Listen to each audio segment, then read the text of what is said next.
पुण्यातील भोर एसटी आगाराला 10 नवीन बसेस मिळाल्या आहेत, मात्र तरी ग्रामीण भागात जुन्या बसेस धावतात। वारंवार बिघाड झाल्यामुळे बस रस्त्यामध्ये बंद पडतायत आणि प्रवाशांचा खोळंबा होतोय। त्यामुळे ग्रामीण भागासाठी नवीन बस देण्याची मागणी नागरिक करतायत।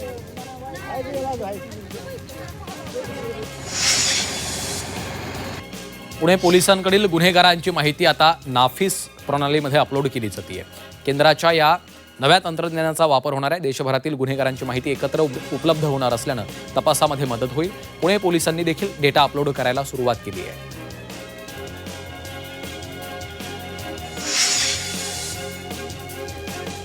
पुण्यात तापमानात मोठी वाढ झाली आहे। शहरात 39 अंश सेल्सिअस तापमानाची नोंद झाली। गेल्या 24 तासात तापमानात 1 ते 1.5 अंशांनी वाढ झाल्याची माहिती हवामान विभागाने दिली आहे।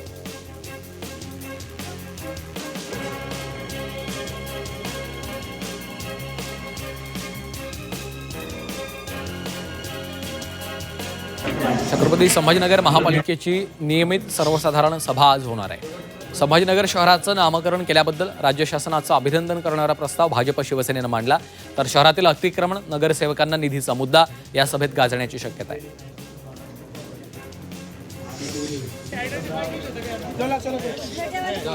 छत्रपती संभाजीनगर जिल्हा परिषदेच्या 4 विषय समित्यांच्या सभापती पदांच्या निवडीचा कार्यक्रम जाहीर करण्यात आलाय।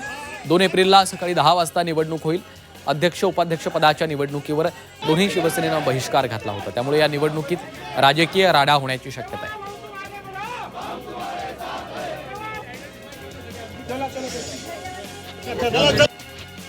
हवामान विभागानं संभाजीनगरात पुढचे 4 ते 5 दिवस पावसाचा येलो अलर्ट जारी केलेला आहे। दरम्यान हलक्या ते मध्यम स्वरूपाचा पाऊस तर काही ठिकाणी मेघगर्जनेसह पाऊस होण्याचा अंदाज आहे।